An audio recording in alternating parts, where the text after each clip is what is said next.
আসসালামু আলাইকুম। সবাইকে শুভেচ্ছা জানাচ্ছি। মাসুম মাহবুব দেখছেন ওপেন দ্য ইউটিউব চ্যানেল এবং মাসুম মাহবুব ফেসবুক পেজ। পৃথিবীর যেই প্রান্ত থেকে যারা দেখছেন সবার জন্য শুভকামনা। আমি আপনাদের অনেকের কমেন্ট পড়ছিলাম বসে।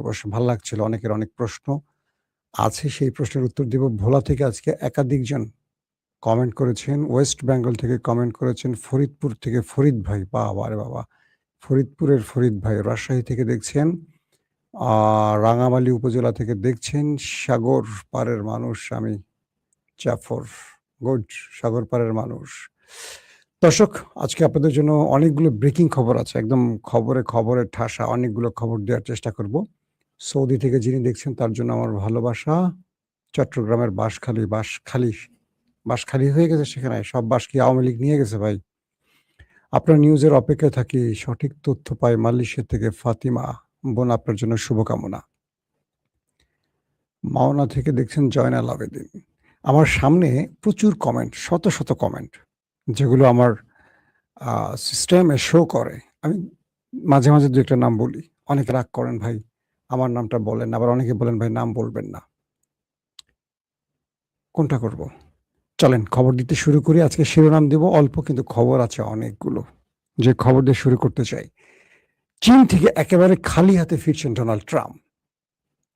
সারা দুনিয়ার গণমাধ্যম, বাংলাদেশের গণমাধ্যম যে বলছে চীন ট্রাম্পের সাথে হাত মিলিয়ে ইরানকে বড় ধাক্কা দিয়েছে, সেই খবরটিও উল্টো হয়ে যাচ্ছে। থাকেন, আজকে সেই খবরও জানাবো।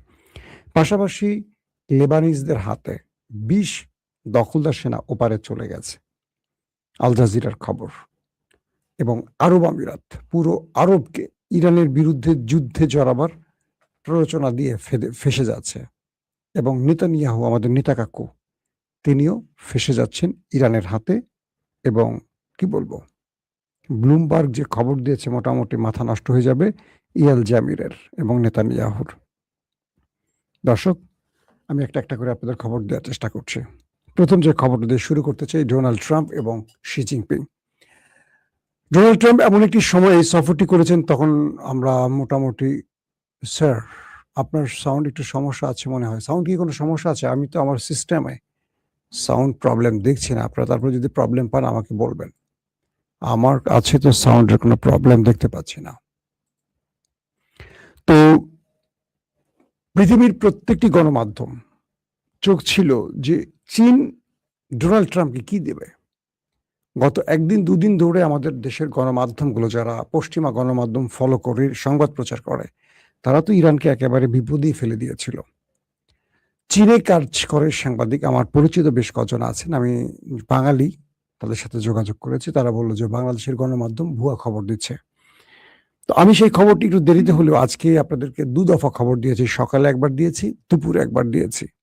বিকেল ৫:৩০ একবার, সকাল ১১টা একবার। সেই খবরগুলো দেখলে আপনারা বিস্তারিত জানবেন। বলা হচ্ছে ডোনাল্ড ট্রাম্প শি জিনপিং এর কাছে হরমুজ প্রণালী খুলে দেওয়ার দাবি তুলেছিল। সে ব্যাপারেও ইরানের পক্ষে দাঁড়িয়েছে চীন। ডোনাল্ড ট্রাম্প বলছে যে $১ ট্রিলিয়ন মার্কিন ডলারের যেন বাণিজ্য নীতিতে চীন প্রবেশ করে ট্রাম্পের দেশ আমেরিকার সাথে, সেখানেও চীন না বলে দিয়েছে।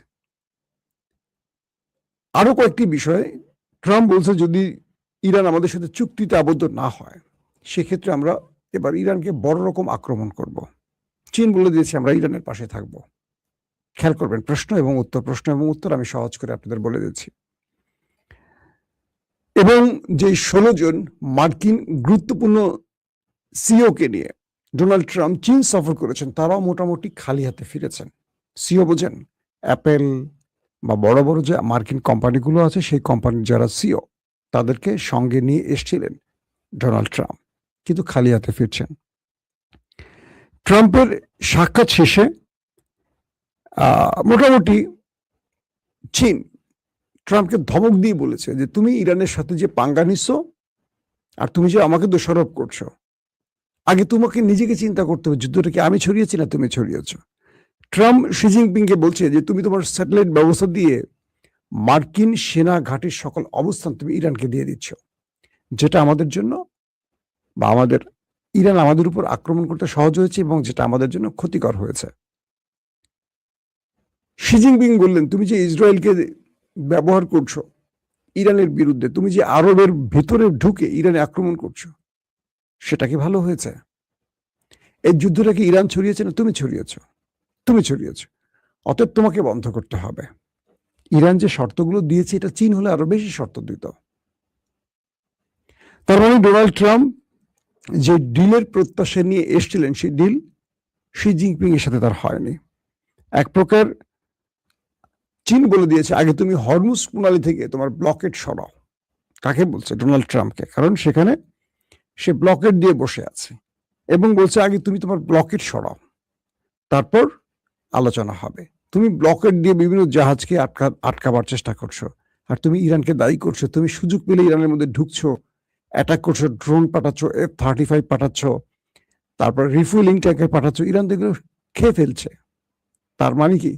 তুমি অ্যাডভেঞ্চারের চেষ্টা করছো, তুমি অ্যাটাকের চেষ্টা করছো, ব্যর্থ হচ্ছে বলে এখন আমার কাছে আসছো। একদম টাইপটা এরকম। এক প্রকার শি জিনপিং ট্রাম্পকে ধমকের সুরেই কথা বলেছেন। বলছেন, তুমি কি করতে চাও করো, তুমি স্যাংশন দিবা, যেটাই করো করো, আপত্তি নাই, বাট যে যুদ্ধটা তুমি শুরু করছো সেই যুদ্ধটা তুমি বন্ধ করো, তারপর আমরা দু দেশের মধ্যে আলোচনা করব। এদিকে ইসরায়েলের সাথে আরব আমিরাতের মধ্যে একটা বিরোধ শুরু হয়েছে কিছু বিষয় নিয়ে। সাম্প্রতিক ইসরায়েলের সেনাপ্রধান ইয়াল জামির সফর করেছেন আরব আমিরাতে। পুরো বিষয়টিকে গোপন রেখেছে আরব আমিরাত। প্রশ্ন হলো, এই দুই দেশের মধ্যে হঠাৎ করে এই গুটুটা হচ্ছে কেন? কেন ইসরায়েলের সেনাপ্রধান আরব আমিরাত সফর করছেন? তার উদ্দেশ্য কি? ব্লুমবার্গ, একটি বড় গণমাধ্যম, বলছে মূলত ইরানের বিরুদ্ধে যুদ্ধের পরিকল্পনা সাজিয়ে দেবার জন্য ইয়াল জামির আরব আমিরাত এসেছিলেন। শুধু এই খবরটি নয়, ইসরায়েলের যিনি প্রধানমন্ত্রী নেতানিয়াহু এবং মোসাদ প্রধান, দুজনে এসেছিলেন আরব আমিরাতে, এবং সেখানে ইসরায়েল পরিকল্পনা সাজিয়ে দিয়েছে যেন আরব আমিরাত পুরো আরবকে নিয়ে ইসরায়েলের বিরুদ্ধে যুদ্ধ শুরু করে। সেই হিসেবে কয়েকবার আরব আমিরাত ইরানের ভেতরে অ্যাটাকও করে, যে খবরটি ইরান জেনে আরব আমিরাতকে শক্ত মাইট দেয়। তার পাওয়ার প্ল্যান্ট, তার গ্যাস কূপ জ্বালিয়ে দেয় ইরান। এরপর সৌদি আরবও এই অ্যাটাকে জড়ায়। এরপর সৌদি আরবকে একটা শক্ত মাইট দেয়। সৌদি আরব সঙ্গে সঙ্গে ফিল্ড মার্শাল আসিম মনি পাকিস্তানের সেনাপ্রধানকে ধরে, যে ওস্তাদ, টাকা লাগলে টাকা নাও, কি করব, বাঁচাও। ইরান তো বুঝে ফেলছে যে আমি অ্যাটাক করছি। এরপর পাকিস্তান সৌদি আরবকে একটা শক্ত চাপ দিয়ে বলে, কে বলছে আপনাকে ইরানের সাথে এই সময় লড়তে? তখন পাকিস্তানকে সৌদি আরব বলে, তুমি মধ্যস্থতা করে দাও, আমি ইরানের সাথে আর লড়তে চাই না, ইরান যেন আমাকে ছাড় দেয়। পাকিস্তান বা ফিল্ড মার্শাল আসিফ মনির পুরো বিষয়টি ইরানকে বলে যে এখানে ইসরায়েল পরামর্শ দেয়, আরব আমিরাত আরবকে দিয়ে এই অ্যাডভেঞ্চারের চেষ্টাটা করে। সৌদি আরব এই কাজটা করবে না। মোহাম্মদ বিন সালমান তার ভুল বুঝতে পেরেছে। তখন ইরানের পক্ষ থেকে পাকিস্তানকে আশ্বস্ত করা হয়, যদি সৌদি আরব এই ভুল আর না করে তাহলে আমরা এই যাত্রায় সৌদি আরবের উপর আর হামলা করব না। ইন্টারেস্টিং ব্যাপার, এই তথ্যটা জেনে যায় আরব আমিরাত। আরব আমিরাত সৌদির সাথে, মানে সৌদিকে এই যুদ্ধ থেকে সরিয়ে নেওয়ার কারণে পাকিস্তানের উপর চাপ তৈরি করে, এবং পাকিস্তান তাদের দেশ থেকে কত বিলিয়ন ডলার ঋণ করেছিল আরব আমিরাত থেকে। আপনারা জানেন যে আরব আমিরাতে সর্বাধিক পাকিস্তানিরা থাকে এবং ভারতীয়রা থাকে। পাকিস্তানের সাথে আরব আমিরাতের সম্পর্ক খুব ভালো, কিন্তু এই যুদ্ধে মধ্যস্থতা করার কারণে, যেহেতু যুদ্ধটা চলছে না বা যুদ্ধটা বন্ধ করে দিচ্ছে পাকিস্তান বিভিন্ন দুতিয়ালি করে, তাই খেপে গেছে পাকিস্তানের উপর আরব আমিরাত। হুট করে বলছে, তোমার ঋণ স্টপ, তুমি আমার টাকা ফেরত দাও। বড় রকম চিপায় পড়ে যায় পাকিস্তান। কি করবে শাহবাজ শরীফ আর আসিম মনির? তারা তো লুটপাট করে সব টাকা খেয়ে ফেলছে। কি করবে? ইমরানকে জেলে রাখার পর দেশ তো অচল হয়ে গেছে প্রায়। তো আরবের কাছ থেকে টাকা নিয়ে, লোন নিয়ে নিয়ে নিয়ে নিয়ে তারা কোন রকম বেঁচে আছে। মানে কি বলবো, আইসিইউতে আছে পাকিস্তান। কারণ বাংলাদেশ আর পাকিস্তানের টাইপটেল এরকম, এখানে রাজনীতিবিদরা ক্ষমতা আসেন লুটপাট করতে। তো সেম পাকিস্তানের লুটপাটকারীরা লুটপাট করছে, যেহেতু অবৈধ দখলদার, তারা ক্ষমতা দখল করেছে। আর মূল বিজয়ী ইমরান খান তো জেলেই আছেন, তাকে তো জেলে আটকে রাখা হয়েছে যাতে তিনি আর বের হতে না পারেন সেই ব্যবস্থা করে। তো আরব আমিরাত যখন টাকা চাইছে পাকিস্তানের কাছে, পাকিস্তান পড়ে গেছে বিপদে।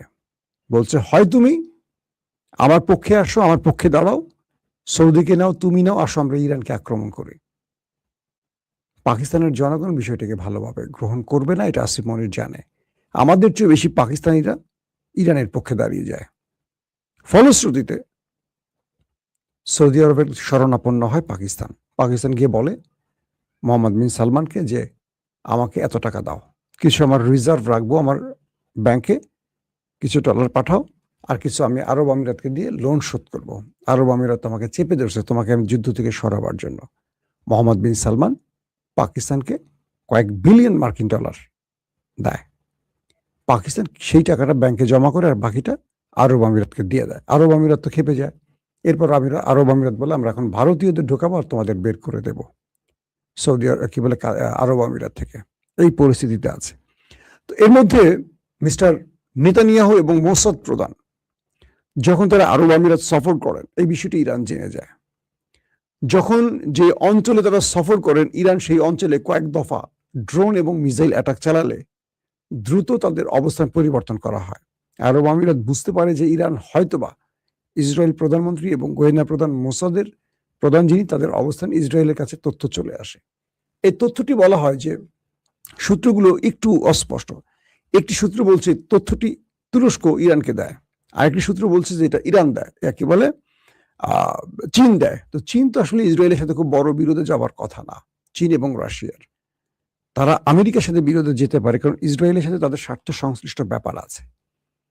তো ধারণা করা হচ্ছে যে তুর্কি কোনো এজেন্সি হতে পারে, MIT, আই ডোন্ট নো, এরকম একটি ধারণা করা হচ্ছে কয়েকটি মাধ্যম, যে তুরস্কের পক্ষ থেকে ইরানকে জানানো হয় যে মোসাদ প্রধান এবং নেতানিয়াহু দুজন আরব আমিরাতের এই অঞ্চলে আছে। তখন IRGC এয়ারস্পেস থেকে কয়েক দফা মিসাইল এবং ড্রোন মারা হয় তাদেরকে লক্ষ্য করে। এই সংক্ষিপ্ত সফরটি তারা মানে স্থান পরিবর্তন করে তারা সেখান থেকে আবার কেটে পড়ে। ব্লুমবার্গ তথ্যগুলি একটু আমার মতো করে না, আমি কিছু আরাবিয়ান আউটলেট থেকে দিচ্ছি। আর ব্লুমবার্গ বলছে যে এই তথ্যটি ইরান জানলেও ইরান ফ্ল্যাশ করে না, চুপ থাকে।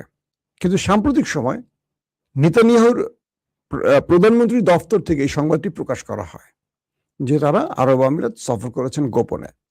তো এই খবরটি জেনে আরব আমিরাত খেপে যায়। খেপে গিয়ে আরব আমিরাত বলে যে তুমি গোপনে আসছো, গোপনে ছিলা, তুমি এটা জানিয়েছো কেন? অর্থাৎ ইসরায়েল নিজে যে কাজটি করে, ইসরায়েল সেই কাজটি আবার ফ্লাশ করে দেয়। মানে নিজেই গোপনে সফর করেছেন মোসাদ প্রধানকে দিয়ে, আবার তার সেনা প্রধান ইয়াল জামিরকে পাঠিয়েছেন, আবার তারাই প্রকাশ করে আরব আমিরাতকে শিক্ষা দিয়ে দিলেন, ইরানের সামনে ছেড়ে দিলেন, ইরান এবার তুমি ধোলাই চালাও। তার চেয়ে ভয়ঙ্কর খবরটা কি জানেন? আরব আমিরাত পুরো গালফের আরব দেশগুলোকে নিয়ে ইসরায়েলের পরিকল্পনা সাজায় তারা একজোট হয়ে ইরানের বিরুদ্ধে হামলা করবে। কিন্তু সৌদি আরব, কাতার বেঁকে বসে। তারা বলছে যে না, তারা এই ফাঁদে নামবে না, এই ফাঁদে পা দেবে না। তো এই কারণে আরব আমিরাত খেপে যায়। তারা ওপেক এবং ওপেক প্লাস থেকে বেরিয়ে আসে। তারা বলে যদি আমার দাবি তোমরা না রাখো, ইরানকে সম্মিলিতভাবে না মাইট দাও, তাহলে আমি ওপেক এবং ওপেক প্লাসে থাকবো না। তারা সেখান থেকে বেরিয়ে আসে এবং ইরানের বিরুদ্ধে যুদ্ধে আরব আমিরাত শেষ পর্যন্ত আরবকে প্ররোচনা দিয়ে যায়, কিন্তু আরব সেই ফাঁদে আর পা দেয় না। কারণ ভেতর থেকে তুরস্ক, চীন, রাশিয়া আরবদের সাথে দুতিলি চালায়। এর মধ্যে পাকিস্তান অন্যতম ভূমিকা পালন করে এবং পাকিস্তান অস্বীকার করে যে আমরা আরব আমিরাতের সাথে কোনো সামরিক চুক্তি করব না যতক্ষণ তারা ইসরায়েলের পক্ষে থাকবে। তারা চুক্তিটি করে সৌদি আরবের সাথে, আগেই করে, এখন কাতার সেই লাইনে আসছে, পাশাপাশি তুর্কিরা মানে তুরস্ক আসছে সেই লাইনে। তো এই অবস্থায় ফাইন্যান্সিয়াল টাইমস যে খবরটি দিয়েছে, সৌদির সাথে ইরানের বৈঠকটি হয়ে গেছে, যে বৈঠকটি আমরা গত 2 দিন ধরে বলছি, অনাক্রমণ যুদ্ধ, অর্থাৎ ইরান সৌদিতে আক্রমণ করবে না, সৌদি ইরানে আক্রমণ করবে না। এই বিষয়টি ফাইন্যান্সিয়াল টাইমস বলছে যে সৌদি ইরানের মধ্যে একটি বৈঠক হয়ে গেছে। এইটি আনুষ্ঠানিকভাবে এখন আরো বড় ফ্রেমে এটি আলোচনায় আসবে। তো এখন যে বিষয়টি তৈরি হয়েছে যে সৌদি আরব যদি ইরানের সাথে চুক্তিটি করে তাহলে ইরানের কি লাভ, সৌদি আরবের কি লাভ, এটি নিয়ে আমার আজকে সকালে একটি ভিডিও আছে, যেটা 11টায় করছে। আপনারা একটু চ্যানেল সাবস্ক্রাইব যারা করছে তারা দেখবেন, বা যারা দেখেনি তারা একটু ভিজিট করে দেখবেন। আমি ডিটেল সেখানে বলে দিয়েছি যে এখানে কি কি সুবিধা হবে। এর মধ্যে পাকিস্তানে তেহরিক তালেবান যারা খাইবার পাখতুনখোয়ার একটি জেলায় আত্মঘাতী হামলা চালিয়ে 8 পাকিস্তানের সেনাকে শহীদ করেছে। পাকিস্তানের মধ্যে তেহরিকে তালেবান খুব মাত্রাতিরিক্ত আকাম কুকাম করে যাচ্ছে। যখন তাদের ধোলাই দেওয়া হয় তখন আবার আমাদের প্রতিবেশী দাদাদের দেশটি তাদেরকে প্যাট্রোনাইজ করে, তাদেরকে বিভিন্নভাবে মনিটর করে আবার মাঠে নামায়। যখন পাকিস্তান একটা দুর্দান্ত খেলা খেলছে, ইরান আর আমেরিকার যুদ্ধ বন্ধে ভূমিকা রাখছে, গোপনে ইরানকে সহযোগিতা করছে, আরবদেরকে বা আরব তুর্কি এদেরকে নিয়ে একটা নেটওয়ার্ক তৈরি করতে যাচ্ছে, তখন আবার তেহরিকে তালেবান, নামটা কত সুন্দর, মানে নামটা হবে ইসলামিক কায়দায় কিন্তু ভিতরে পুরোটাই মাল হলো ওপারের মাল, বুঝছেন না আপনারা। তারা এই কাজগুলো করছে পাকিস্তানের মধ্যে। ইতিমধ্যে লেবাননের পক্ষে আল জাজিরার যে খবরটি দেখলাম সেখানে বলা আছে মানে মার্চ মাসের শুরু থেকে এখন পর্যন্ত 20-এর অধিক দখলদার সেনাকে ওপারে পাঠিয়েছে হিজু বাহিনী। এটি নিঃসন্দেহে আপনাদের জন্য খুশির খবর। অর্থাৎ 2 মার্চ থেকে আজ পর্যন্ত হিজু বাহিনীর সাথে আইডিএফ এর যে লড়াই হয়েছে সে লড়াইতে 20-এর অধিক তাদের সেনা ওপারে চলে গেছে। দর্শক, আরেকটি গুরুত্বপূর্ণ খবর আছে, সেটি হলো ট্রাম্প তো আজকে খালি হাতে ফিরে গেছেন, মানে আমেরিকার উদ্দেশ্যে রওনা হয়েছেন। আগামী 20 মে চীন সফরে যাচ্ছেন আরেক মাস্টার মাইন্ড, রাশিয়ার প্রেসিডেন্ট ভ্লাদিমির পুতিন। বলা হচ্ছে চীনের আমেরিকার প্রেসিডেন্টের সাথে যে আলোচনাগুলো হয়েছে তার নতুন ঝালাইটা আসতে পারে রাশিয়া থেকে। কারণ ট্রাম্প এক বাক্যে এই সফরটি নিয়ে ব্যাপক আয়োজন করলেও মূলত তিনি মনক্ষুণ্ণ বা বিষণ্ণ মনে খালি হাতে ফিরে গেছেন। ইতিমধ্যে আন্তর্জাতিক খবরগুলো সেগুলোর দিকে নজর দিচ্ছে। তো 2 মার্চ থেকে দুঃখিত, যে খবরটি বলছিলাম যে মিস্টার নেতানিয়াহু এবং শি জিনপিং এর মধ্যে যে আলোচনাটি চূড়ান্ত হয়েছে এবং আগামী সপ্তাহে তারা আসছেন, সেটিও আমার মনে হয় ইরান যুদ্ধের জন্য একটা বড় ভূমিকা রাখবে। অর্থাৎ আমেরিকা বলে গেছে চীনকে, যেহেতু আলোচনা সফল হয়নি আর চীন আমাদের কোনো শর্ত মানছে না, তার মানে আমরা চীনের উপর এবার বড় মাত্রা ইরানের উপর বড় মাত্রা আক্রমণ করতে যাচ্ছি। এখন বিষয়টা হলো যে ইরানকে রক্ষায় চীন এবং রাশিয়ার ভূমিকা কি হবে। আগামী সপ্তাহের আলোচনা থেকে সেই বিষয়টি হয়তো আরো ক্লিয়ার জানা যাবে। আরব আমিরাতের খবরটি দিয়ে শেষ করি যে আরব আমিরাত ইসরায়েলের সাথে গোপন প্রেম করছে, কয়েকটি সূত্রের দাবি। সেই আরব আমিরাত ভারতের সাথে $5 বিলিয়ন মার্কিন ডলারের চুক্তি করতে যাচ্ছে, অথচ তারা পাকিস্তানকে বের করে দেওয়ার পরিকল্পনা করছে। বাংলাদেশের সাথে তো খারাপ আচরণ আছেই, বুঝতে পারছেন, অনেক বড় বড় জুব্বা পরে ভিতরে পায়জামা ছাড়া। সেই দেশটি ইসরায়েলকে তার দেশে আনছে ইরানকে ধ্বংসে। সেই দেশটি ভারতকে $5 বিলিয়ন মার্কিন ডলারের চুক্তি মানে টাকা দিচ্ছে, ভারতকে দিচ্ছে, ভারত দিচ্ছে না। তো এমন একটি দেশ আরবের মধ্যে বসে আছে, তা আমরা আশা করি সেই দেশের শুভ বুদ্ধির উদয় হবে, নতুবা ইরানকে বলবো তাদেরকে যেটা করা সেটা করে দিতে।